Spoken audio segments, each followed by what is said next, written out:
Meus queridos, dando continuidade aqui sobre crônica, tá?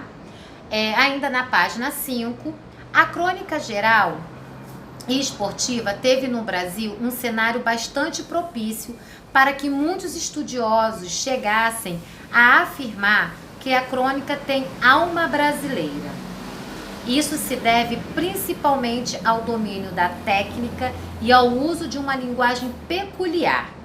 Os cronistas do esporte tiveram várias origens, desde os que tinham formação jornalística e esportiva, até os que se dedicavam à literatura e, portanto, incrementaram esses tipos de textos com marcas de linguagem artística. Alguns dos nomes que se encaixam nessa categoria são Nelson Rodrigues e José Lins do Rego, Armando Nogueira, famoso cronista do século passado, e apontado como uma das principais influências para que a crônica tenha se aproximado do estilo literário, ainda que ele não exercesse a escrita artística como profissão. Bom, aí a gente teve basicamente uma explicação de crônica de crônica esportiva, tá bom? E alguns nomes importantes aí de cronistas brasileiros.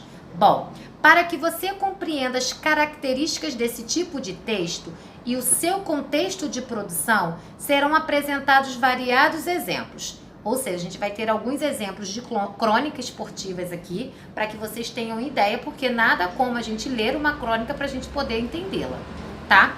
Então, para começar, leia com atenção a crônica a seguir. Então, vou dar um tempinho para vocês.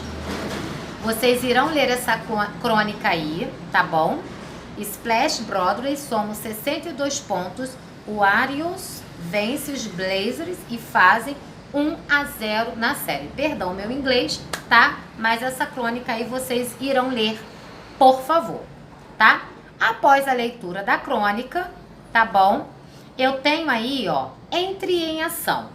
Depois de ler o texto anterior, converse com os seus colegas sobre as questões a seguir. Bom, como a gente não tem um colega aqui na sala, né? A gente tá cada um na tua casa. Converse com seu pai, com sua mãe, com seu irmão, com sua irmã, tá bom? Converse consigo mesmo. Então, 1. Você habitualmente lê crônicas esportivas? 2. Com que frequência o faz? Se você lê, quantas vezes, qual é a frequência? 3. Essas crônicas tratam de qual modalidade esportiva? Futebol, natação, judô, qual modalidade? Onde você encontra esse tipo de texto? Quem mais em sua casa lê crônicas esportivas?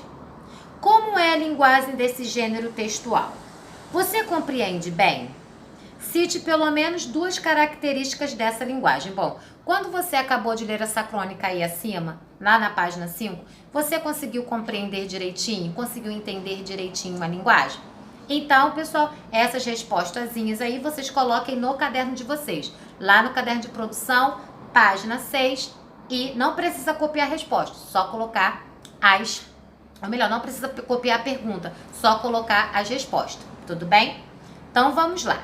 Depois eu tenho aí interligando saberes, dizer da onde que saiu a crônica, o jornalismo, aí uma coisa que interliga, que liga a outra, aí vocês dão uma lidinha que também é bem interessante, tá bom? E agora, depois de nós sabermos o que é uma crônica esportiva, né, da gente ter até colocado em ação, né, acima, parada obrigatória, tá? Então vamos lá.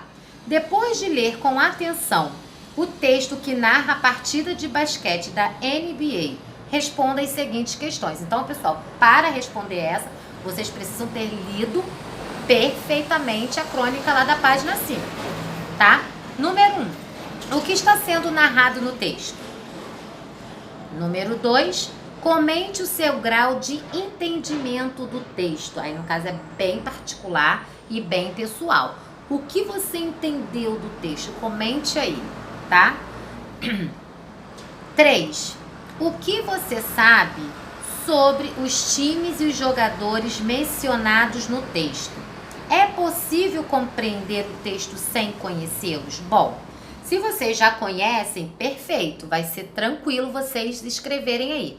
Mas se vocês não conhecessem essa modalidade e os jogadores a qual pertence, você lendo essa crônica, você conseguiria compreender e conhecê-los? Aí sim ou não, e vocês vão escrever aí o porquê, tá bom? Então, gente, agora um passo muito importante de como se constrói as crônicas esportivas. Vamos lá?